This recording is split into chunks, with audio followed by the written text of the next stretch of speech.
नमस्कार। Mathematical economics का part 2 में आज हम ISLM वक्र के बारे में समझेंगे, ISLM मॉडल के बारे में समझेंगे और ये समझेंगे कि किस प्रकार से मैथमेटिकली हम ISLM कर्व के इक्वेशंस को प्रॉब्लम्स को सॉल्व कर सकते हैं।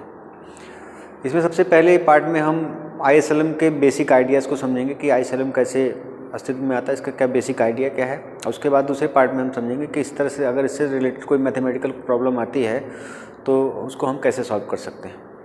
तो चलिए बिना किसी देरी के शुरू करते हैं। सबसे पहले हम समझते हैं कि ISLM मॉडल है क्या एक्चुअल में। ISLM मॉडल में दो नाम आपको सुनने को मिलते हैं, एक IS और दूसरा LM। इस ISLM मॉडल में हमारे पास दो मार्केट होती हैं। एक होता है हमारा कमोडिटी मार्केट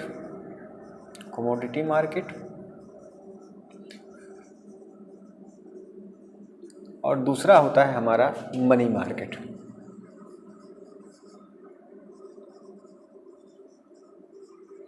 जो कमोडिटी मार्केट होता है वहाँ पर बाज़ार में संतुलन वहाँ होता है जहाँ पर बाज़ार में जो हमारे आय है और समग्र व्यय है, समग्र आय को हम C+S से दिखाते हैं और समग्र व्यय जो है C+I इससे दिखाते हैं। जहाँ पर एक दूसरे के बराबर होते हैं वहीं पर कमोडिटी मार्केट में इक्विलिब्रियम होता है।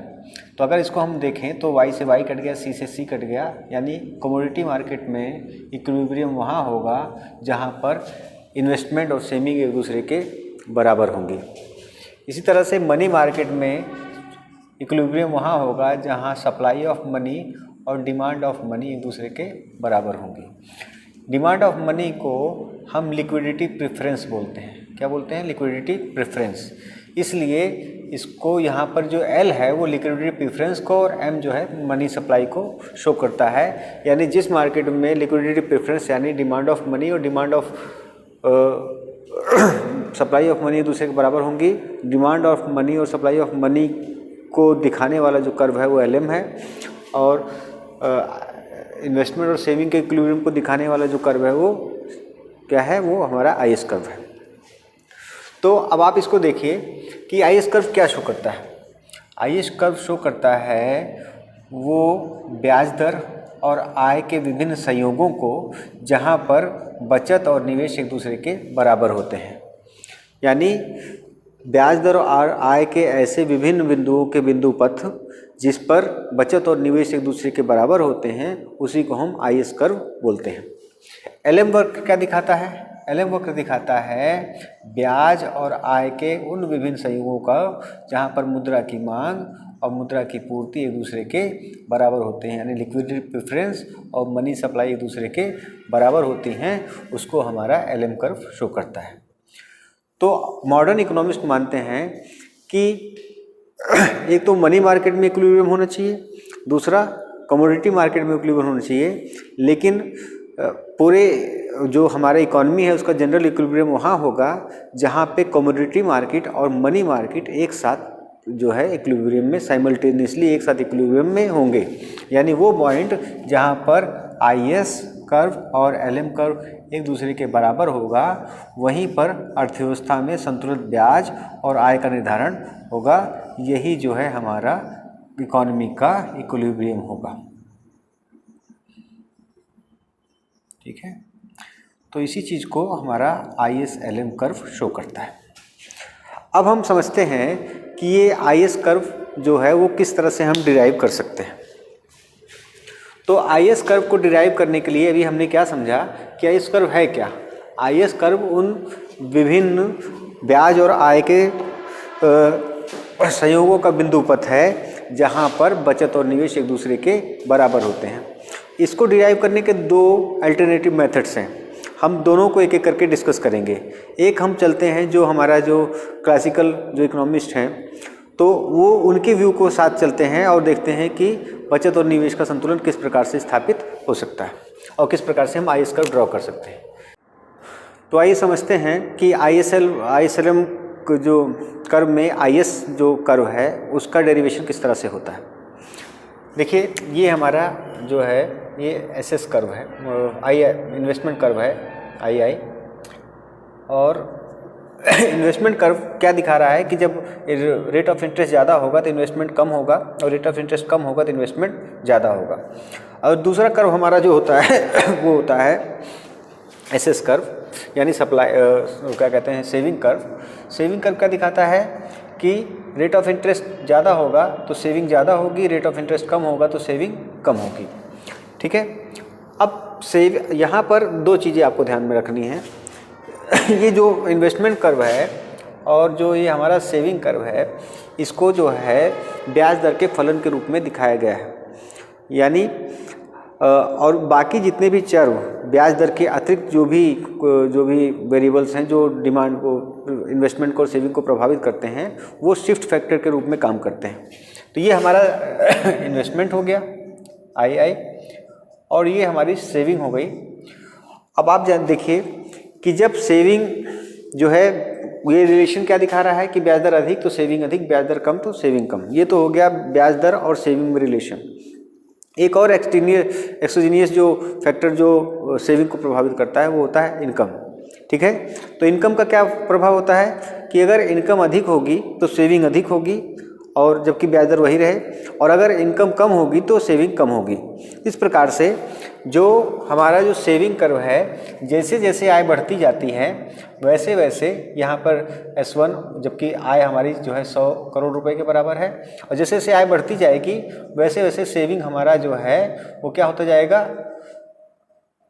वो कर्व जो है राइट हैंड साइड की तरफ आगे की ओर बढ़ता जाएगा।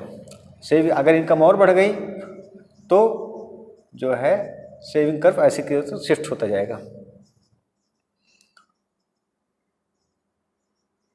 जैसे जैसे इनकम बढ़ रही है वैसे वैसे सेविंग कर्व जो है हमेशा दाहिनी तरफ शिफ्ट होता जा रहा है। तो ये अलग अलग आय स्तरों पर हमारा सेविंग कर्व दिखा रहा है। जैसे जैसे आय बढ़ती गई सेविंग कर्व हमारा जो है वो दाहिनी तरफ शिफ्ट होता जा रहा है। अब जहाँ पर इन्वेस्टमेंट और सेविंग एक दूसरे के बराबर होंगी, अर्थव्यवस्था में बचत और निवेश का संतुलन उसी बिंदु पर होगा। ये हमारा हो गया I1, इक्विलिब्रियम पॉइंट है जब सेविंग, जबकि आय का स्तर 100 है और इन्वेस्टमेंट एक दूसरे के बराबर है। इसी तरह से हमारा जो इक्विलिब्रियम लेवल E2 है, जबकि सेविंग और इन्वेस्टमेंट एक दूसरे के बराबर है। तीसरा क्या है S3, जब आय का स्तर 300 करोड़ के बराबर है तो उस दशा में सेविंग कर्व हमारा S3 है और इन्वेस्टमेंट और सेविंग एक दूसरे के बराबर हैं। ये हमारा इक्विलिब्रियम हो गया E3 और ये हमारा हो गया इक्विलिब्रियम E4। ठीक है, तो ये अलग अलग इक्विलिब्रियम पॉइंट हैं। इन इक्विलिब्रियम पॉइंट में हम क्या देखते हैं, इन इक्विलिब्रियम पॉइंट में यहाँ पर हम मिलाएंगे तो हमको कितनी सेविंग है कितनी इन्वेस्टमेंट है ये पता चल जाएगी। ठीक है, और हमको केवल ग्राफ के एक पॉइंट पे हम लेंगे ताकि हम ग्राफ साफ सुथरे तरीके से समझ सके कि हम क्या बताना चाहते हैं आपसे। तो E1 पॉइंट पर आप देखिए ब्याज दर कितनी है, ब्याज दर है, इसको हम बोलेंगे ये, मान लीजिए E4 पॉइंट पर ब्याज दर कितनी है R1, और E3 पॉइंट पर ब्याज दर कितनी हमारी R2। 2 को 2% आप मानिएगा, या और ये परसेंटेज जो भी जैसे से R1 को ऊपर की ओर ब्याज दर ऊपर की ओर जा रही है, इसका मतलब ब्याज दर बढ़ रही है। ये R4। ठीक है, ये अलग अलग ब्याज दरें हैं जहाँ पर इन्वेस्टमेंट और सेविंग एक दूसरे के बराबर है। ठीक है, जब एक दूसरे के बराबर हैं वो ब्याज दर है। अब हम क्या करते हैं, अगर हमको IS कर्व बनाना है तो हम देखेंगे कि जितने भी पॉइंट है E1, E2, E3, E4 वो पॉइंट है जहाँ पे इन्वेस्टमेंट और सेविंग एक दूसरे के बराबर है। तो हम क्या करते हैं, यहाँ से ब्याज दर को लेते हैं, R1 को सीधे सीधे यहाँ पे मिलाते हैं, ये हमारा R4 हो गया। ये इस इक्विलिब्रियम पॉइंट से हम ब्याज दर लेते हैं, ये हमारा आ गया R3।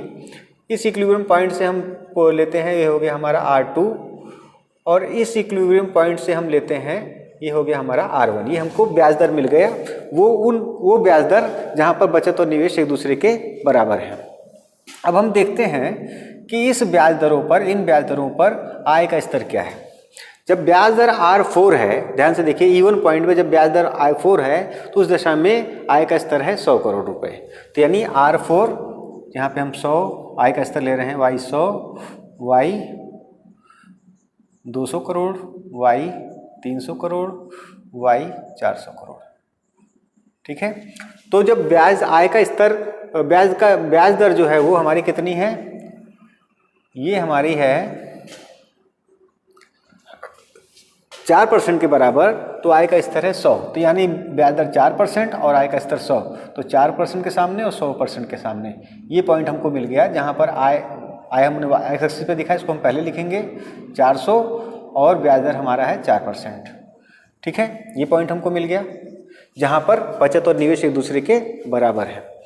दूसरा पॉइंट देखते हैं, ब्याज दर R3 पर, ब्याज दर जब R3 है तो उस दशा में आय का स्तर है 200। देखिए S2 वक्र के जब आय हमारा 200 होता है तो उस समय में I और S एक दूसरे के बराबर हैं। तो जब ब्याज दर 3% है तो आय का स्तर है 200। तो ब्याज दर 3% और आय का स्तर 200 लेकर के हम बनाएंगे जहाँ पर बचत और निवेश एक दूसरे के बराबर होंगे, यानी सेविंग और इन्वेस्टमेंट एक दूसरे के बराबर होंगे। तो R3 से यहाँ लेंगे और 200 यहाँ लेंगे तो हमको ये पॉइंट मिल जाता है। ये वो पॉइंट है जहाँ पर आय का स्तर है 300 करोड़ रुपए और ब्याज दर है 3%। इसी प्रकार से ये बिंदु हम आते हैं जब ब्याज ये हमारा जो है 4% पर, ये 4% जब ब्याज दर हमारा 4% है तो आय का स्तर है 100 करोड़ रुपए, और जब ब्याज दर हमारा जो है वो 3% है तो आय का स्तर है 200 करोड़ रुपए। ये हमारा 200 करोड़ रुपए।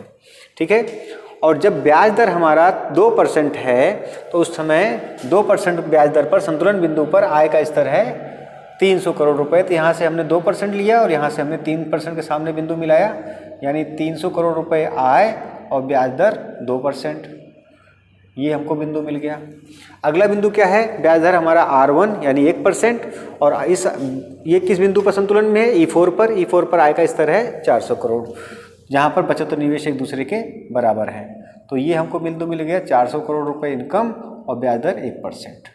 तो इन बिंदुओं को जब हम मिलाते हैं तो जो हमको कर्व मिलता है वही हमारा है IS कर्व, वो कर्व जो विभिन्न ब्याज दर और आय के विभिन्न संयोगों को दिखाता है जहाँ पर बचत और निवेश एक दूसरे के बराबर होते हैं। तो इस प्रकार से हम IS कर्व को ड्रॉ कर सकते हैं। ये आपको समझ में आ गया। अब हम एक चीज़ और इसमें साथ साथ समझेंगे कि अगर बाय चांस किसी कारण से, किसी बाहरी कारण से उसी ब्याज दर पर, उसी दिए हुए ब्याज के स्तर पर क्या होता है कि निवेश की मात्रा बढ़ जाती है तो क्या परिणाम होगा। तो अगर उसी दिए हुए ब्याज दर पर निवेश की मात्रा बढ़ जाती है तो हमारा नया निवेश वक्र हो जाएगा I1। ठीक है, जब ब्याज की मात्रा बढ़ेगी तो निवेश कर्व जो है वो, यानी इन्वेस्टमेंट कर्व जो है वो आगे की ओर हमारा शिफ्ट हो जाएगा, ऊपर की ओर शिफ्ट हो जाएगा राइट हैंड साइड पे। तो इस दशा में अब नया संतुलन बिंदु कहाँ होगा, जहाँ पर नया I1 कर्व और बचत कर्व, जो सेविंग कर्व हैं, उनको जो है इंटरसेक्ट करेगा, उनको काटेगा। तो हमारे नए संतुलन बिंदु A1, A, B, C और D हमको मिल गए। इस नए संतुलन बिंदु पर जो ब्याज निर्धारित हो रही है वो ये निर्धारित हो रही है। ठीक है, और इस ब्याज पर जो है आय का स्तर कितना है, 100 करोड़, यानी ब्याज दर ये और आय का स्तर 100 करोड़ यहाँ मिलाएंगे तो हमको नया बिंदु ये मिल जाएगा। ठीक है, इसी तरीके से B बिंदु संतुलन में है जहाँ पे S2 कर्व और I1 कर्व एक दूसरे को काट रहे हैं, तो उस दशा में ब्याज दर हमारा जो है वो ये 4% के लगभग है। यहाँ से देखेंगे, इसको मिलाएंगे तो ये हमको मिल रहा है। और उस B बिंदु संतुलन में आय का स्तर जो है वो 200 करोड़ है, यानी यहाँ से 200 करोड़ के सामने, यहाँ से 4% के सामने हमने बिंदु मिलाया तो हमको नया बिंदु मिल गया, जबकि इन्वेस्टमेंट बढ़ जाए तो। इसी तरीके से नया संतुलन बिंदु हमारा क्या है, C है। C पर आय का स्तर 300 है और ब्याज दर हमारा 3% से थोड़ा सा ऊपर है, यानी 3% से थोड़ा सा ऊपर लेकर के इसके सामने और 300 के सामने हम बिंदु मिलाएंगे तो हमको ये बिंदु मिल जाएगा। और इसी प्रकार से नया संतुलन बिंदु हमारा S4 कर्व पे D है, और D पर क्या है, ब्याज दर हमारा 2% से थोड़ा सा ऊपर यहाँ पर लगभग, और आय का स्तर हमारा 400 करोड़ के बराबर है। तो ये हमको नया बिंदु मिल गया। तो इन बिंदुओं को मिलाएंगे तो हमको नया IS1 कर्व मिल जाएगा, जबकि निवेश में वृद्धि हो जाए। तो हमको इससे ये समझ में आता है कि जब हमारे निवेश में यानी इन्वेस्टमेंट में वृद्धि होती है, इन्वेस्टमेंट में इंक्रीज इन इन्वेस्टमेंट होता है, तो जो हमारा IS कर्व है वो ऊपर की ओर शिफ्ट होता है, ऊपर की ओर, दाहिनी तरफ ऊपर की ओर शिफ्ट होता है। और इसका उल्टा अगर हम देखें तो जब हमारे इन्वेस्टमेंट में कमी होगी तो जो हमारा निवेश कर्व है वो जो है बाईं तरफ नीचे की ओर शिफ्ट होगा। यानी इन्वेस्टमेंट में अगर वृद्धि होगी तो IS कर्व जो है वो शिफ्ट अपवर्ड्स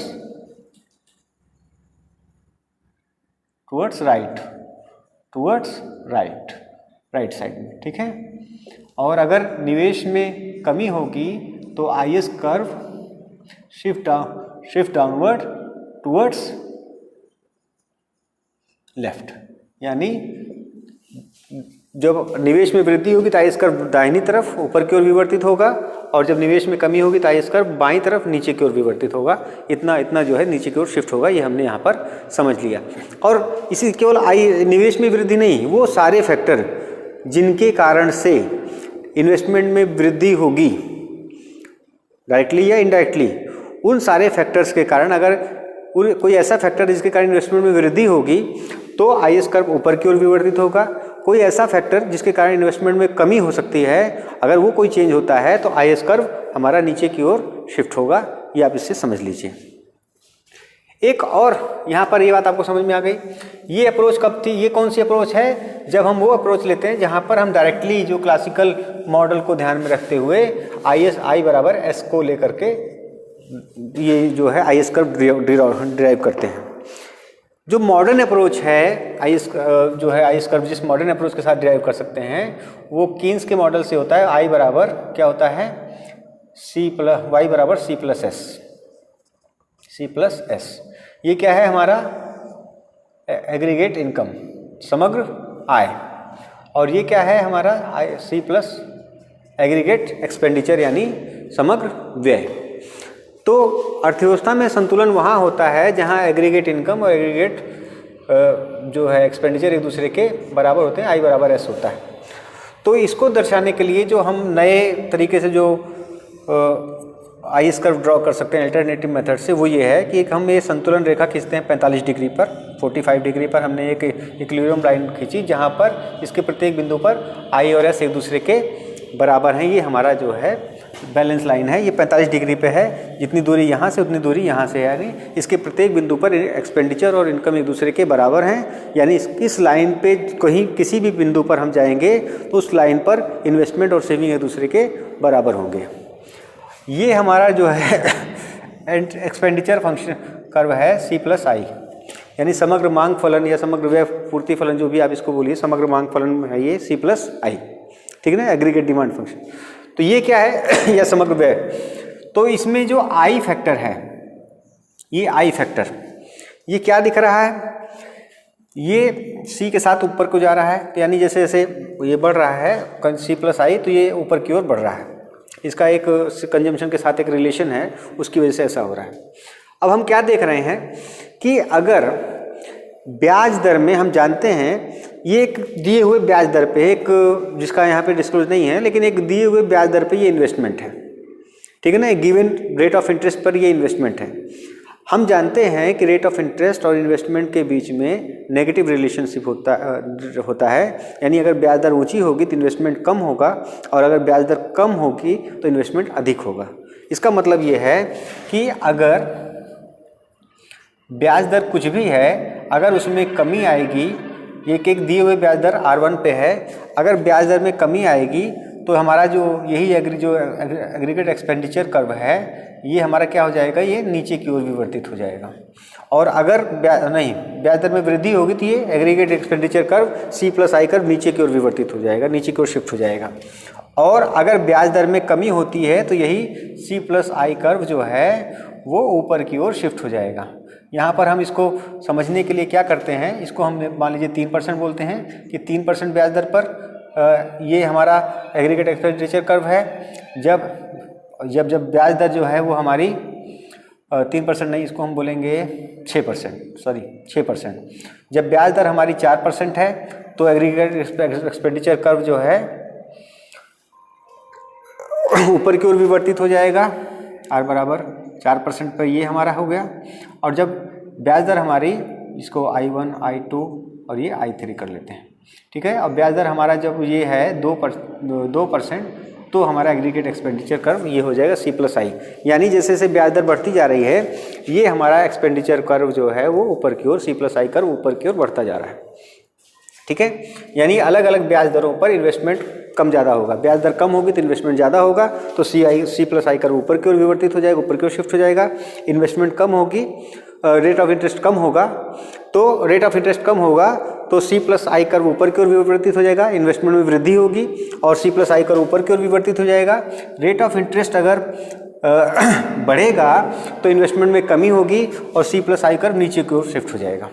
ठीक है, अब जहाँ पर इस इक्विलिब्रियम लाइन पर ये सी प्लस आई कर्व काटते हैं वही हमारा जो है क्या होता है, इक्विलिब्रियम पॉइंट होता है। E1, E2 और ये E3, ये हमारे अलग अलग इक्विलिब्रियम पॉइंट हैं जहाँ पर क्या है, जहाँ पर सी प्लस आई एक दूसरे के सी प्लस आई और आई स्क्वायर एक दूसरे को काट रहे हैं, यानी संतुलन रेखा पर जहाँ पर सी प्लस आई एक दूसरे को काट रहे हैं वही हमारा इक्विलिब्रियम पॉइंट है।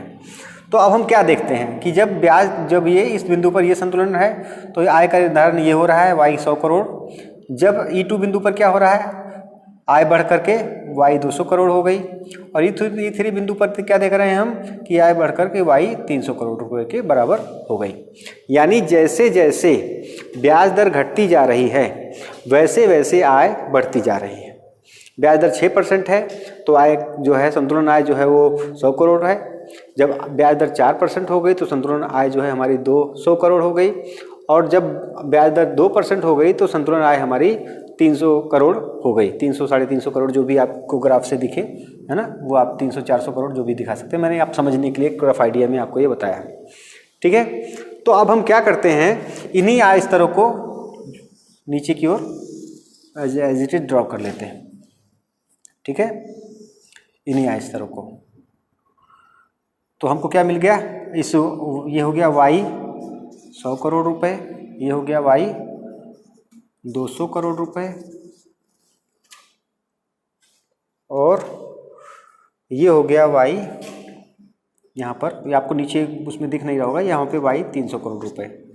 ठीक है, तो यहाँ पर हम क्या देख रहे हैं कि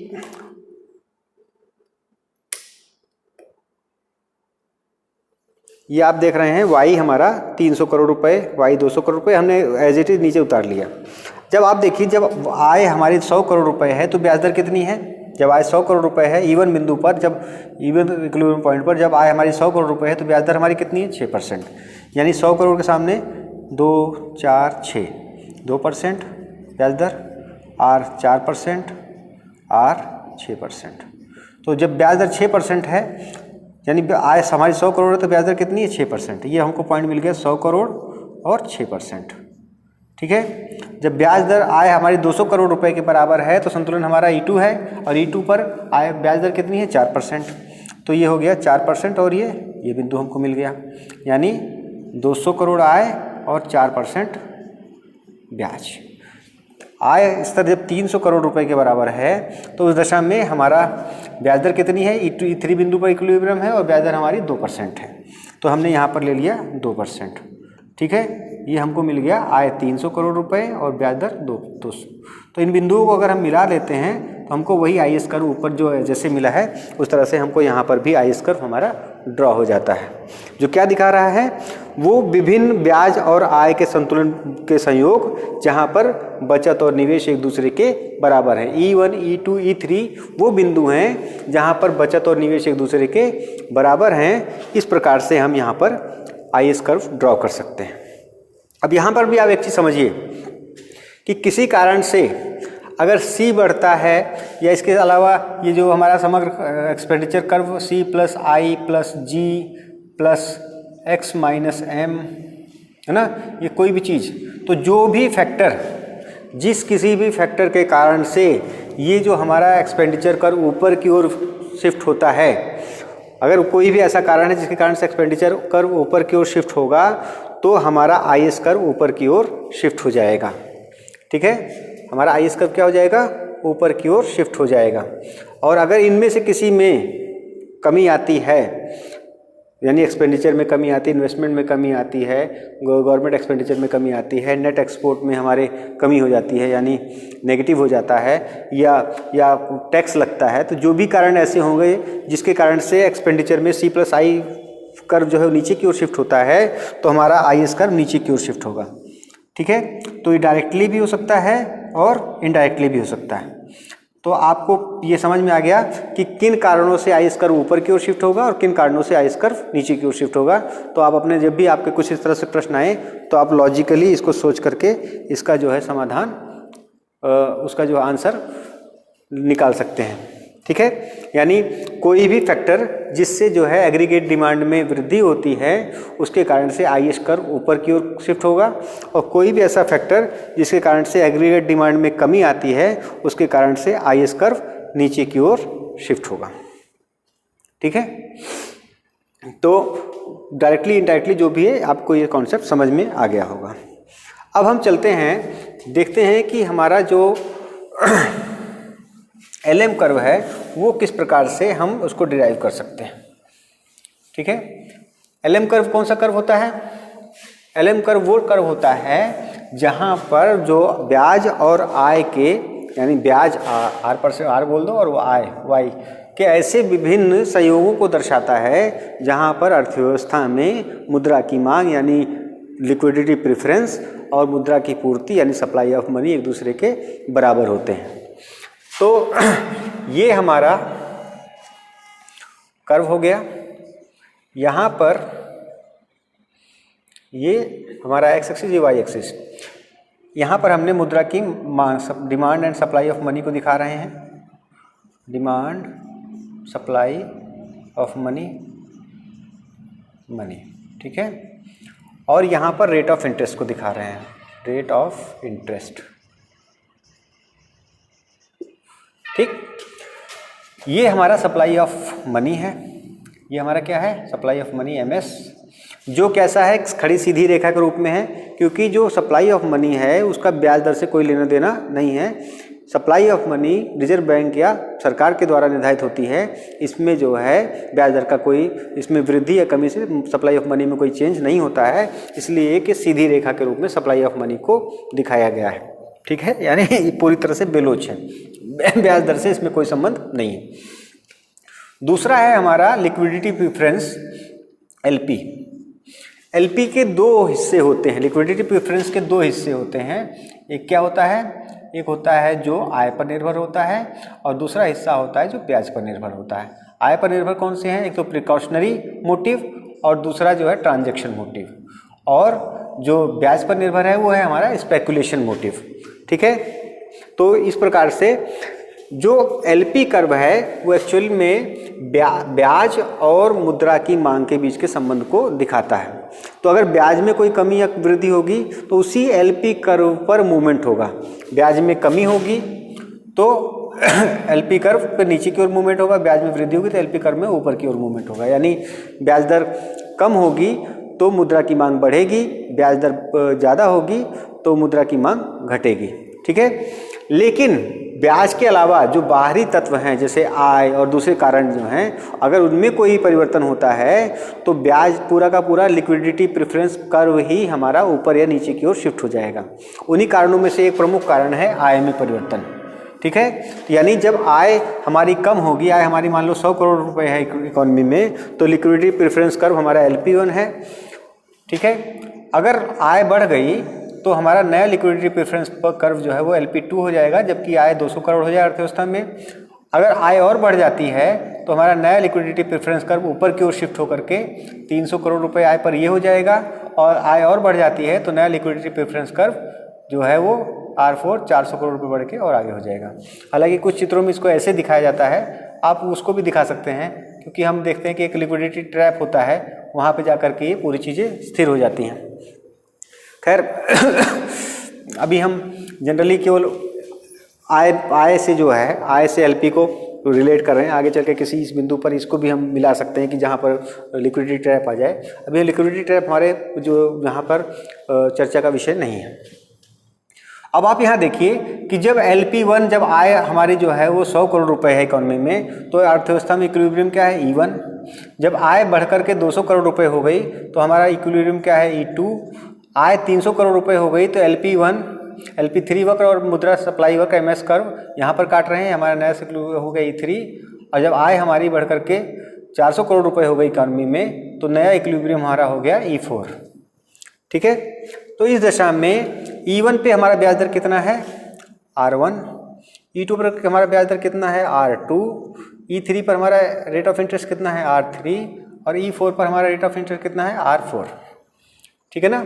इसका मतलब ये है कि जैसे जैसे जो है आय बढ़ती जा रही है और लिक्विडिटी प्रेफरेंस कर्व ऊपर की ओर शिफ्ट हो रहा है, वैसे वैसे ब्याज दर में भी वृद्धि हो रही है। तो ये E1, E2, E3, E4 वो सभी पॉइंट को शो करते हैं जिन पॉइंट्स पर सप्लाई ऑफ मनी और डिमांड ऑफ मनी एक दूसरे के बराबर है। ठीक है।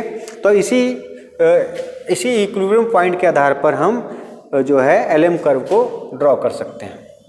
हम यहाँ से जो इन संतुलन बिंदु पर E1 बिंदु पर ब्याज दर कितनी R1, तो हम इसको सीधे सीधे यहाँ से इसी के पैरेलल यहाँ इसी के एकदम सामने हम R1 ले लेते हैं, ब्याज दर हमारा 1%। यहाँ E2 बिंदु से हम दूसरी ब्याज दर निर्धारित जो ब्याज दर है वो R2 ले लेते हैं। E3 बिंदु के सामने हम नया ब्याज दर ले लेते हैं R3 और E4 बिंदु के सामने हम नया ब्याज दर ले लेते हैं R4। ये डिफरेंट जो है हमारे क्या हैं ब्याज दर हैं जो अलग अलग संतुलन बिंदुओं पर निर्धारित हुए हैं। अब हम देखते हैं कि इन ब्याज दरों के सापेक्ष आय का स्तर क्या है। ठीक है। यहाँ पर क्या लिखा है इनकम लेवल। ठीक है। देखिए तो जब ब्याज दर R1 है E1 बिंदु पर R1 है, R1 के सामने LP वक्र की आय कितनी दिखा रहा है आय हमारी 100, यानी R1 के सामने और यहाँ पर 100, Y100, Y200, Y300, Y400। तो R1 के सामने और 100 के सामने हमको ये बिंदु मिल गया। यहाँ पर आय हमारी जो है वो 100 करोड़ है, एक्स एक्सिस पे है तो इसको पहले दिखाएंगे, और ब्याज हमारी 1% है। दूसरा बिंदु क्या है हमारा? दूसरा बिंदु है E2 पर ब्याज दर कितनी है R2 ब्याज के सापेक्ष इस संतुलन बिंदु पर LP वक्र पर आय कितनी है 200। तो R2 के सामने और 200 के सामने हमको ये बिंदु मिल गया। ठीक है, यानी 200 इनकम तो ब्याज दर हमारी 2%। ठीक है। इसी प्रकार से E3 संतुलन बिंदु पर ब्याज दर कितनी निर्धारित हो रही है R3, और R3 के सामने उस E3 बिंदु पर LP कर्व कौन सा है LP3, जहाँ पर आय कितनी है 300 करोड़ रुपए। तो R3 के सामने और 300 करोड़ के सामने हमको ये पॉइंट मिल गया। ठीक है, 300 करोड़ रुपए इनकम और ब्याज दर हमारा 3%। ठीक है। इसके अलावा ये कौन सा बिंदु है? ये बिंदु R4 ये ब्याज E3 पर R4 रेट ऑफ इंटरेस्ट हुआ डिटरमाइन हुआ, और यहाँ पर इस पर संतुलन कौन सा है LP4, यानी आय का स्तर कितना है 400 करोड़ रुपए। तो यहाँ पर 400 करोड़ के सामने ये बिंदु हमको मिल गया, यानी 400 करोड़ रुपए इनकम और ब्याज दर हमारा 4%। ठीक है। तो ये सभी बिंदुओं को अगर हम मिला लेते हैं तो हमको कौन सा कर्व मिल जाता है LM कर्व। LM कर्व कैसा होता है? ये बाएं से दाएं from left to right upward moving positive relation को दिखाने वाला कर्व होता है, जो ब्याज और आय में धनात्मक संबंध को दिखाता है। IS कर्व क्या होता है? ऊपर से नीचे बाएं से दाएं गिरता हुआ एक ऋणात्मक ढाल वाला कर्व होता है, जो ब्याज और आय के बीच में नेगेटिव रिलेशन को दिखाता है, जहां पर बचत और निवेश एक दूसरे के बराबर होते हैं। तो ये हमको LM कर्व मिल गया। अब हम थोड़ा सा एक चीज़ और इसमें साथ में जोड़ना चाहेंगे। हम देखते हैं कि यदि हमारा जो सप्लाई ऑफ मनी है वो बढ़ जाए किसी कारण से बाहर सरकार के द्वारा, तो उसका परिणाम क्या होगा? तो सप्लाई ऑफ मनी अगर बढ़ जाती है तो अब हमारा नया संतुलन बिंदु वहाँ होगा जहाँ पे LP कर्व और सप्लाई कर्व एक दूसरे को काटेंगे। तो हमारे LP कर्व और सप्लाई कर्व इन बिंदुओं पर एक दूसरे को काट रहे हैं। ठीक है, A B C D ये अलग अलग संतुलन बिंदु जहाँ पर एक दूसरे को काट रहे हैं। तो A बिंदु पर हमारा जो ब्याज दर निर्धारित होगा वो होगा ये बिंदु R, कुछ बोल सकते हो R 3 और 4% के बीच में है, ये RA बोल दो इसको। ठीक है। तो इस ब्याज दर पर आय का स्तर कितना है 400 करोड़ रुपए। ध्यान देखिए, LP4 पर ये संतुलन हो रहा है, ये बिंदु जहाँ पर MS कर्व और LP4 एक दूसरे को काट रहे हैं, वही ये बिंदु है। यहाँ पर आय का स्तर है 400 करोड़ रुपए, यानी RA के सामने 4% से थोड़ा नीचे और 3% से थोड़ा ऊपर, यानी 3.5% के आसपास है ये। और इस पर आय का स्तर कितना है हमारा 400 करोड़ रुपए, यानी 400 करोड़ के सामने ये बिंदु हमको मिल गया। ठीक है, यानी RA और 3.5% के आसपास है ये, और आय स्तर है 400 करोड़। तो ये बिंदु हमको मिल गया 400 करोड़ और 3.5%। ठीक है, ये 3.5, 4 और 3 के बीच में है, यानी आर हमारा कितना है 3.5% और आय हमारी कितनी है 400 करोड़। ये बिंदु हमको मिल गया यहाँ पर। इसी तरीके से ये जो बी संतुलन बिंदु है वो LP3 और MS1 के संतुलन पे है। तो LP3 पर आय का स्तर कितना है 300 करोड़ रुपए, यानी यहाँ से हम सीधे सीधे ब्याज ले लेते हैं तो 2 और 3% के बीच में यहाँ पे कहीं बिंदु आ रहा है और इसके सामने हम 300 करोड़ आय लेते हैं तो हमको ये बिंदु मिलता है। ठीक है, ये बिंदु मिलता है इसके ठीक सामने। ठीक, ये बिंदु हमको मिल गया। और इसी तरह से इस संतुलन बिंदु पर ब्याज दर हमारी कितनी है 1 और 2% के बीच में कहीं पे है 1.5% मान लो, और इसके सामने आय का स्तर कितना है हमारा, आय का स्तर हमारा है इस संतुलन बिंदु पर आय का स्तर है 200 करोड़ रुपए। ठीक है, तो 200 करोड़ के सामने यहाँ पे ये बिंदु हमको मिल गया ये। और यहाँ पर नया संतुलन बिंदु ये है 1% से नीचे आधे % में मान लो, तो उसके सामने 100 करोड़ के सामने। तो ये अलग अलग बिंदु जो हमको मिलते हैं इनको अगर हम जोड़ते हैं तो हमको नया LM1 वक्र मिल जाएगा। तो यहाँ पर हम क्या समझ पा रहे हैं, हम ये समझ पा रहे हैं कि जब मुद्रा की पूर्ति बढ़ती है तो LM कर्व जो है वो राइट की तरफ शिफ्ट होता है। यानी अगर सप्लाई ऑफ मनी में वृद्धि होगी तो LM कर्व जो है वो शिफ्ट टुवर्ड्स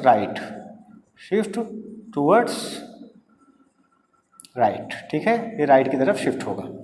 इसका उल्टा क्या हुआ कि अगर मुद्रा की पूर्ति में कमी होगी तो LM कर्व जो है वो मुद्रा की पूर्ति में कमी होगी तो LM कर्व जो है हमारा शिफ्ट टुवर्ड्स लेफ्ट। ठीक है, यानी मुद्रा की पूर्ति में वृद्धि होगी तो LM कर्व ऊपर की ओर और कमी होगी तो वृद्धि होगी तो LM कर्व दाहिनी तरफ और कमी होगी तो LM कर्व बाईं तरफ शिफ्ट होगा। केवल मुद्रा की पूर्ति में नहीं, हर वो कारण जिस कारण से मुद्रा की पूर्ति में कमी हो सकती है अर्थव्यवस्था में, उन सभी कारणों से LM कर्व हमेशा बाईं तरफ शिफ्ट होगा। और वो सभी कारण जिसके कारण से अर्थव्यवस्था में मुद्रा की पूर्ति में वृद्धि होती है, उन कारणों से इनडायरेक्टली उन कारणों से जो प्रभाव होगा वो होगा कि LM कर्व हमारा राइट की तरफ शिफ्ट होगा। ठीक है, तो आपके क्वेश्चन में आपको कई बार सीधे सीधे मुद्रा की पूर्ति ना पूछ के कोई ऐसा कारण पूछ लेते हैं कि फिर पूछते हैं कि इसका LM कर्व पर क्या प्रभाव पड़ेगा। तो आपको ये देखना है कि वो जो कारक पूछा जा रहा है वो उस कारक से मुद्रा की पूर्ति में कमी होती है या मुद्रा की पूर्ति में वृद्धि होती है। ठीक है, तो अगर मुद्रा की पूर्ति में कमी होती है तो LM कर्व जो है वो क्या हो जाएगा, राइट की तरफ शिफ्ट होगा। अगर उस कारक से मुद्रा की पूर्ति में कमी होती है तो LM कर्व लेफ्ट की तरफ शिफ्ट होगा। इसके अलावा आय के अतिरिक्त, ठीक है, कोई ऐसा कारक जिसके कारण से मुद्रा की पूर्ति में क्या होती है, मुद्रा की मांग में वृद्धि होती है, मान लो ऊपर की ओर शिफ्ट होता है तो ब्याज दर हमारी ऊपर की ओर बढ़ रही है। ठीक है, तो हमारा LM कर्व जो है उसी पे ऊपर की ओर शिफ्ट होगा। तो कोई भी ऐसा कारक आय के अतिरिक्त और ब्याज के अतिरिक्त जिसके कारण से, ध्यान से सुनिएगा, कोई भी ऐसा कारक जिसके कारण से जो है मुद्रा की मांग में वृद्धि होती है तो उसके कारण से LM जो कर्व है वो हमारा लेफ्ट की तरफ शिफ्ट होगा। यहाँ पे आप देख लीजिए कि मान लीजिए कि यही उसी आय के स्तर पर कोई ऐसा कारक है कि LM जो हमारा कर्व है मुद्रा मांग वक्र ऊपर की ओर शिफ्ट हो गया, तो नया संतुलन बिंदु हमारा कहाँ होगा, यहाँ पर होगा, जो पहले यहाँ था। ठीक है, तो हमने क्या देखा कि जब ऊपर की ओर शिफ्ट हो गया तो उसके कारण से इसी ब्याज दर पर, इसके ऊंचे ब्याज दर पर जो है आय का स्तर, ब्याज दर तो ऊंचा हो गया। ठीक है, और आय का स्तर 400 के ऊपर, यानी इस बिंदु के ऊपर कहीं यहाँ निर्धारित होगा। तो हमारा LM कर्व जो है क्या होगा, वो बाईं तरफ शिफ्ट होगा, ऐसे किसी भी कारण से जिसके कारण से तरलता पसंदगी में वृद्धि होती है, और ऐसे किसी कारण से जिसके कारण से तरलता पसंदगी में कमी होती है, LM कर्व जो है हमारा वो राइट की तरफ शिफ्ट होगा। ठीक है, चलिए ये आपको इतना समझ में आ गया होगा। अब इकोनॉमी में संतुलन कहाँ निर्धारित होता है? इकोनॉमी में संतुलन वहाँ निर्धारित होता है, इक्विलिब्रियम वहाँ निर्धारित होता है जहाँ पे कमोडिटी मार्केट और मनी मार्केट एक साथ जो है वो जो है साइमल्टेनियसली एक साथ इक्विलिब्रियम में हो, यानी IS कर्व और LM कर्व एक दूसरे के जहाँ पर एक दूसरे को काटेंगे वहीं पर IS और LM का संतुलन बिंदु जहाँ पर एक दूसरे के बराबर होगा, वहीं पर अर्थव्यवस्था में पूरी तरह से संतुलन, एक जनरल इक्विलिब्रियम होगा। तो वहाँ पर हम क्या करते हैं, अब ये हमारा जो है ये हमारा आई कर्व हो गया जो ऊपर से नीचे बाएं से दाएं गिरता हुआ है। ये हमारा एल कर्व हो गया जो नीचे से ऊपर बाएं से दाएं बढ़ता हुआ हो गया। दोनों एक दूसरे को ई बिंदु पर काट रहे हैं, तो संतुलन बिंदु ये हमारा ये हो गया, ठीक है। और यहाँ पर संतुलन ब्याज दर हमारा ये हो गया, और आर कुछ भी परसेंट मान लो, आर ए मान लो, और संतुलन आई स्तर हमारा ये हो गया, ठीक है। किसी भी कारण से, जिसके कारण से जो है हमारा आई एस कर्व ऊपर की ओर जाता है, तो उस कारण से हमारा जो आय का स्तर है वो बढ़ेगा और साथ में ब्याज का स्तर भी बढ़ेगा, ठीक है। मान लो इन्वेस्टमेंट में वृद्धि हो गई, गवर्नमेंट एक्सपेंडिचर में वृद्धि हो गई, नेट एक्सपोर्ट में हमको जो है प्रॉफिट हो गया, हमारे पास इनकम में वृद्धि हो गई, तो या गवर्नमेंट इस तरह से जो भी कारण है, कंजम्पशन में वृद्धि हो गई, तो उन सभी कारणों से हमारा आई एस कर्व ऊपर की ओर शिफ्ट होगा। तो उस दशा में हमारा ब्याज दर और आय का स्तर दोनों बढ़ेगा। ऐसा कोई भी कारण जिसके कारण से ब्याज दर हमारा जो आई एस कर्व नीचे की ओर शिफ्ट होता है, यानी जैसे गवर्नमेंट एक्सपेंडिचर में कमी हो गई, टैक्स लग गया, कंजम्पशन में जो है कमी हो गई, तो इन तरह के जो भी कारण है जिसके, तो आई एस कर्व जिसके कारण नीचे की तरफ जाता है, तो ब्याज दर में और आय स्तर में, अर्थव्यवस्था में दोनों में ही कमी आएगी, ठीक है।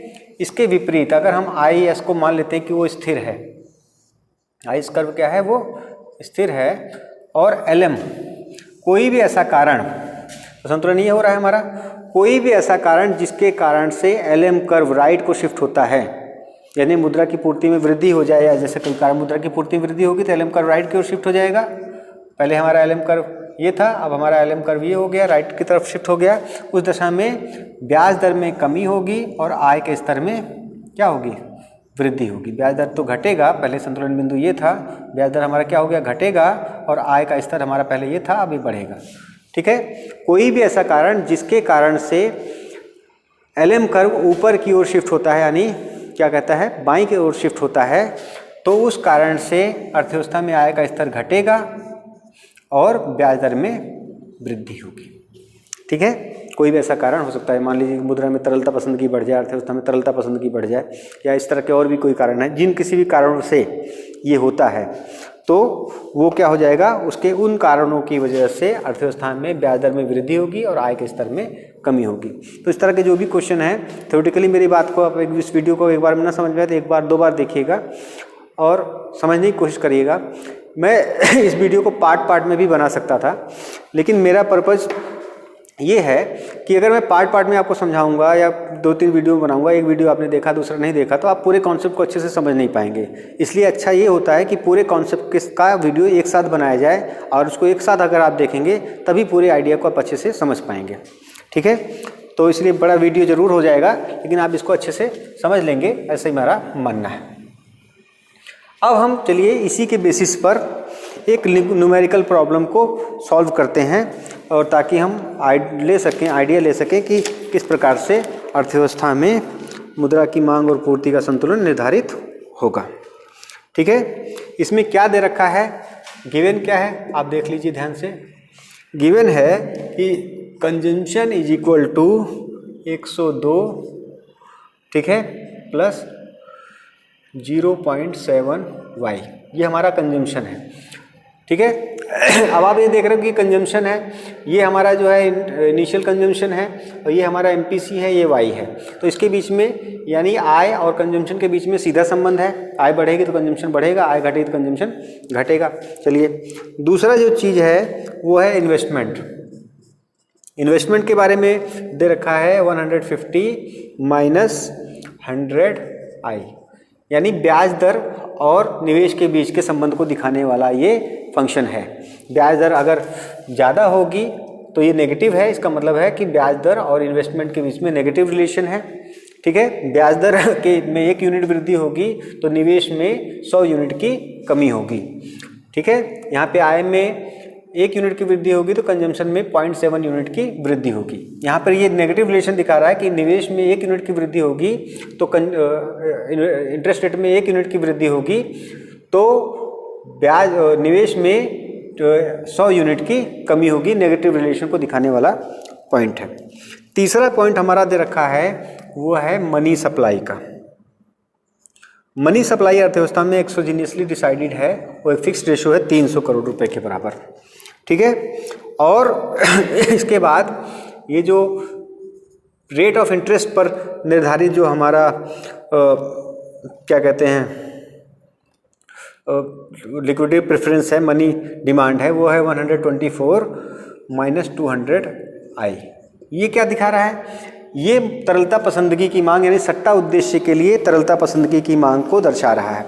अब आप देखिए कि तरलता पसंदगी की मांग और इसमें कैसा संबंध होता है, ब्याज दर ऊंची होगी तो तरलता पसंदगी कम होगी, ब्याज दर कम होगी तो तरलता पसंदगी अधिक होगी। वही चीज़ यहाँ दिखा रहा है कि अगर ब्याज दर अधिक होगी, ब्याज दर जितनी ज़्यादा होगी, नेगेटिव रिलेशन दिखा रहा है, ब्याज दर ज़्यादा होगी तो तरलता पसंदगी यानी सट्टा उद्देश्य के लिए मुद्रा की मांग कम होगी, ब्याज दर कम होगी तो सट्टा उद्देश्य के लिए मुद्रा की मांग अधिक होगी, ठीक है। इतना आपको समझ में आ गया होगा। अब इसके बाद अगला हमारा क्या है, वो है MY यानी आय के ऊपर निर्भर मुद्रा की मांग। वो क्या है 0.25Y, 0.25Y। इसका क्या मतलब है कि ये वो मुद्रा की वो मांग है जो आय पर निर्भर है, यानी क्या कहते हैं ट्रांजैक्शन जो है पर्पस जो हमारा होता है और जो हमारा जो क्या कहते हैं प्रिकॉशनरी जो मोटिव होता है उसके लिए मुद्रा की मांग को दर्शाता है। तो ये दोनों मिल करके यानी सट्टा उद्देश्य के लिए और प्रिकॉशनरी आय पर निर्भर मांग को लेकर के ये दोनों मिल करके हमारा डिमांड ऑफ मनी हो जाता है, यानी 0.25Y प्लस 124 माइनस 200 आई। ये हमारा हो गया डिमांड फॉर मनी। यहाँ पर आप देख रहे हैं कि जब ये वाई बढ़ता है तो लिक्विडिटी प्रेफरेंस ऊपर की ओर जाएगा और ये रिलेशन दिखा रहा है कि जब निवेश बढ़ेगा तो लिक्विडिटी प्रेफरेंस नीचे की ओर जाएगा, ठीक है। ये हमारा डिमांड फॉर मनी हो गया, ये हमारा सप्लाई ऑफ मनी हो गया। अर्थव्यवस्था में संतुलन कहाँ हो सकता है? अर्थव्यवस्था में संतुलन देखिए दो तरीके यहाँ पर भी आप समझ लीजिएगा ध्यान से। इसको यहीं पर रखते हैं, अब यहाँ पे हम आगे सॉल्व करते हैं, ठीक है। एक तो हम अर्थव्यवस्था में संतुलन निकालने के लिए जो पहला जो चार्ट पहली तरह से जब हमने आई एस कर्व का डेरिवेशन किया था तो हमने क्या रखा था, आई बराबर एस को रख करके डेरिवेशन किया था। और दूसरे वाले में हमने क्या किया था, वाई बराबर सी प्लस आई के रूप में हमने इसका डेरिवेशन किया था, ठीक है। तो चाहे हम आई बराबर एस के रूप में लिखें या वाई बराबर सी प्लस आई के रूप में लिखें, दोनों ही दशा में आई बराबर एस ही शो होता है, ठीक है। तो हमारा सी कितना है 102। अच्छा पहले हम आई बराबर एस के रूप में देखते हैं। तो अगर सी या फिर बाद में वाई बराबर सी प्लस आई के रूप में देखते हैं, हम देखते हैं कि क्या दोनों में एक ही इक्वेशन आता है कि नहीं आता है। तो हमारा सी कितना है, ये है 102 प्लस 0.7y। सी बराबर 102 प्लस 0.7y, ठीक है। 102 प्लस 0.7y, चलो ठीक। तो हमारा S क्या हो गया, S क्या होता है y माइनस सी, यानी आय में से अगर कंजम्पशन निकाल दें तो ये हमारा S हो गया। S बराबर क्या होगा, ये हो जाएगा y माइनस सी, y माइनस सी 102 प्लस 0.7y, ठीक है। तो y माइनस ये माइनस ब्रैकेट के अंदर है तो माइनस 102 माइनस 0.7y, ठीक है। तो y माइनस 0.7y माइनस 102, ठीक है। तो ये हो जाएगा 0.3y माइनस 102, ये हमारा S हो गया, ठीक है। ये हमारा हो गया S यानी सेविंग। इन्वेस्टमेंट हमको सीधे सीधे दे रखा है 150 माइनस 100 आई, यानी आई हमको क्या दे रखा है 150 माइनस 100 आई, ये हमको इन्वेस्टमेंट दे रखा है। तो आई इस कर्व संतुलन में कहाँ होंगे, जहाँ आई बराबर एस होगा। तो आई कितना है 150 माइनस 100 आई और एस कितना है 0.3y माइनस 102। सबके सबको हम एक तरफ ले आते हैं, ठीक है। तो ये हो जाएगा, इसी तरफ ले जाते हैं तो हो जाएगा 0.3y minus 102 minus 150 plus 100i equal to 0, ठीक है ना। Minus 102 plus 100i equal to 0, चलिए ठीक। तो अब हम क्या करते हैं इसमें जो भी चर हैं उनको जोड़ लेते हैं। तो हो जाएगा 0.3y, ठीक है, प्लस 100i माइनस 152 नहीं 252 इक्वल टू 0। ये हमारा इक्वेशन हो गया 1, जहाँ पर i और s एक दूसरे के बराबर हैं, यानी ये इक्वेशन IS कर्व को शो करने वाला कर्व है। ठीक है, ये इक्वेशन किसको शो कर रहा है? IS कर्व को शो करने वाला कर्व है। ठीक, अब इसके बाद जो है, अब हम देखते हैं कि हमारा जो LM कर्व है उसका इक्वेशन क्या होगा। ठीक है, अच्छा, इसी चीज़ को हम, जैसे हमने s बराबर i करके निकाला है, सेम चीज़ को हम y बराबर c प्लस i करके भी निकाल सकते हैं, जो कि दूसरा मेथड हमने ड्रॉ किया था, दो अल्टरनेटिव तरीके से आईएस कर्व ड्रॉ किया था, तो y बराबर c प्लस i करके भी हम इसको निकाल सकते हैं। तो y बराबर c कितना है? 102 प्लस 0.7y, और i कितना है? i है 150 माइनस 100i। ठीक है, तो ये कितना हो जाएगा? ये y इधर चला आएगा ना, तो ये y माइनस 0.7, ठीक है, y माइनस 0.7y, और इसके बाद बराबर 102 प्लस 150 माइनस 100i,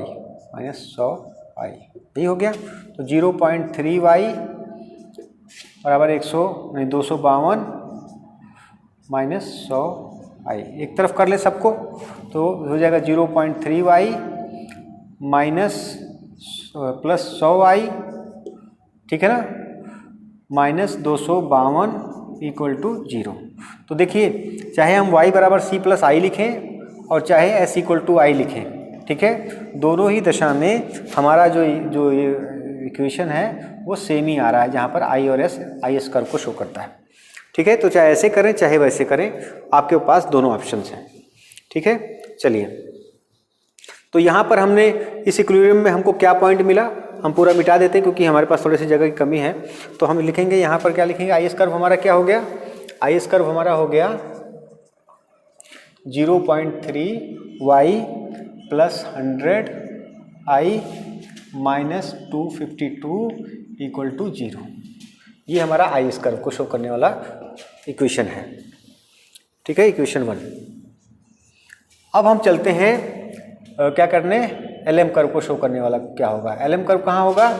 जहाँ supply of money is equal to demand of money. ठीक है, तो सप्लाई ऑफ मनी हमारा कितना है? वो है 300, और डिमांड ऑफ मनी हमने बताया था कि दोनों, जो वो पार्ट जो इंटरेस्ट रेट से प्रभावित होता है और वो पार्ट जो आय से प्रभावित होता है, दोनों को हमने जोड़ दिया, तो ये हमारी टोटल डिमांड ऑफ मनी मिल गई। तो टोटल डिमांड ऑफ मनी कितनी है हमारी? 0.25y माइनस 200i प्लस 124, यही हो गया। तो अब इसको हम क्या करेंगे? सबको इसको इधर ले आएंगे, इक्वल टू 0 कर लेंगे, यानी 0.25y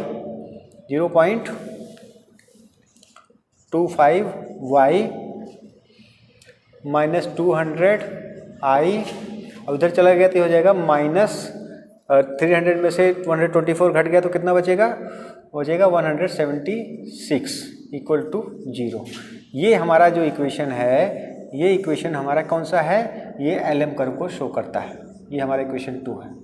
तो संतुलन वहाँ होगा जहाँ I और S और LM एक दूसरे के बराबर होंगे। तो IS हमारा क्या है? 0.3y plus 100i minus 252 equal to 0, और दूसरा LM हमारा क्या है? ये है। इक्वेशन दोनों को हम लेते हैं, 0.25y minus 200i minus 176 equal to 0। अब इसको दोनों को बराबर करना है, तो हम क्या करेंगे? ऊपर वाले को 2 से और नीचे वाले को 1 से मल्टीप्लाई करेंगे। तो जब हम इसको सॉल्व करते हैं, 0.6y प्लस 200i माइनस 252 504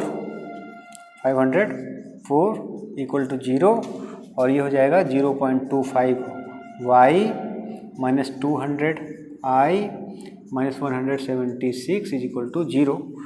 अब ये आपस में कट गया, प्लस माइनस से कट गया।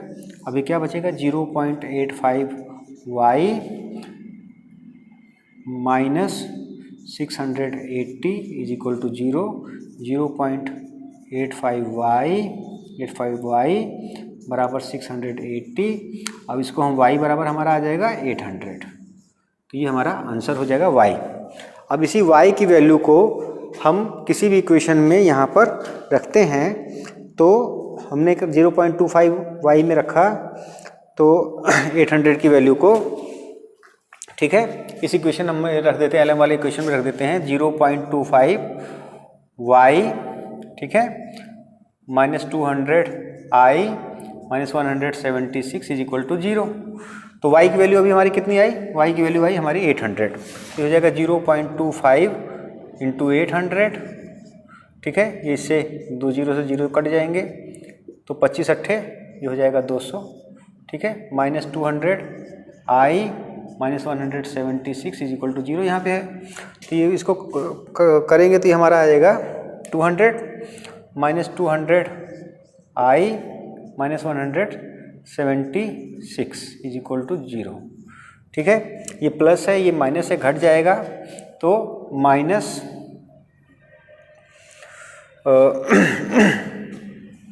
200i माइनस इसको घटाएंगे तो 24 आ जाएगा इक्वल टू 0, यानी 200i बराबर 24, i बराबर 24/200, ठीक है। तो 24/200 जब आएगा तो हमारा आंसर आ जाएगा i यानी ब्याज दर हमारी कितनी आ जाएगी 0.12, ठीक है, ये हमारा आ जाएगा यानी 12%, ठीक है। 0.12 हमारा ब्याज दर हो गई और आय स्तर हमारा हो गया 800, ठीक है। अब इसके अलावा, इसी दोनों वैल्यू के अलावा जितने भी हमारे इक्वेशन हैं उनमें वैल्यूज़ को डाल करके हम हर चीज़ ज्ञात कर सकते हैं। तो अभी हमको क्या मिला, अभी हमको जो हमारा आंसर मिला वो क्या मिला, वो मिला y बराबर 800 और i यानी r बराबर वो मिल गया हमको 0.12 यानी 12%, ठीक है। अब हम क्या करते हैं, इसी दोनों के आधार पर जितने भी वैल्यूज़ हैं सबको हम निकाल सकते हैं। अब क्या क्या वैल्यूज़ निकाल सकते हैं, हम निकाल सकते हैं c हमारा कितना होगा, c होगा 102 प्लस 0.7y, ठीक है। तो हो जाएगा c बराबर कितना हो जाएगा 102 प्लस 0.7 इंटू 800, आई हमारा 800 है, तो हमने लिख दिया 7 अट्ठे 0 10 लग गया, 0 से 0 कट गया, 7 अट्ठे 56, यानी c बराबर कितना हो जाएगा, ये हो जाएगा 102 प्लस 7 अट्ठे 56 और 560 यानी 662, ये हो गया c हमारा, ठीक है। इसी तरीके से i निकाल सकते हैं कि इक्विलिब्रियम पॉइंट पर हमारा i कितना होगा, तो i हमारा होगा 150 माइनस 100i, ब्याज दर हमारा संतुलन कितना निकला 12% यानी 0.12, तो 150 माइनस 100 इंटू 0.12, ठीक है। तो 0.12 का मतलब ये हुआ कि ये दशमलव से 0.20 बढ़ गए, 0 से 0 कट गया, तो ये हो जाएगा 12 और 12 150 में से 12 गए तो 138, ये हमारा आ गया, क्या आ गया c हमको कितना मिल गया, c मिल गया हमको 662, i हमको मिल गया, इक्विलिब्रियम i जो है वो इक्विलिब्रियम पॉइंट पे अर्थव्यवस्था में i हमारा हो गया 138 और सप्लाई ऑफ मनी M1 हमारा कितना हो गया, सप्लाई ऑफ मनी तो पता है, पहले से ही पता है 300 करोड़ है, और जो इस सब डिमांड ऑफ मनी है इसमें हम सारी वैल्यूज़ को रख देते हैं। तो डिमांड ऑफ मनी क्या हमारी निकल जाएगी, वो निकल जाएगी 0.25y प्लस 124 माइनस 200i।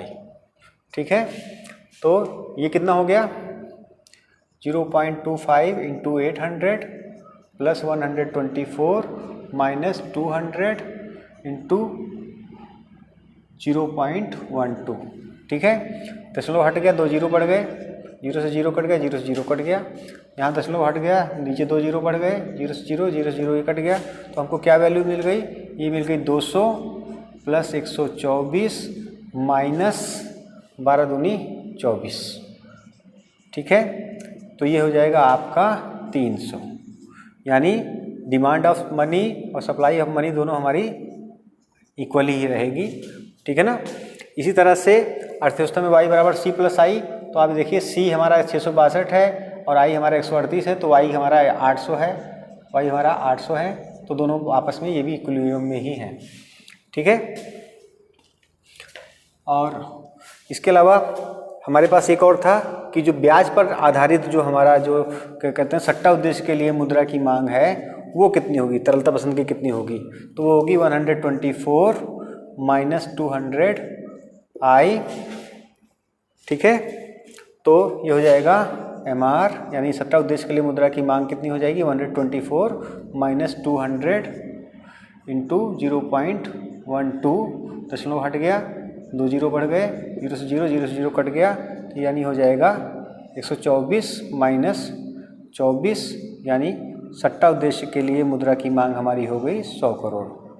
ठीक है, और इस तरह से सावधानी उद्देश्य के लिए मुद्रा की मांग हमारी कितनी हो जाएगी, ये हो जाएगी MY, यानी आय पर निर्भर जो मुद्रा की मांग है हो जाएगी 0.25, y यानी 0.25 इंटू 800, इसको हमने कई बार सॉल्व किया है, तो ये हो जाएगा हमारा 200।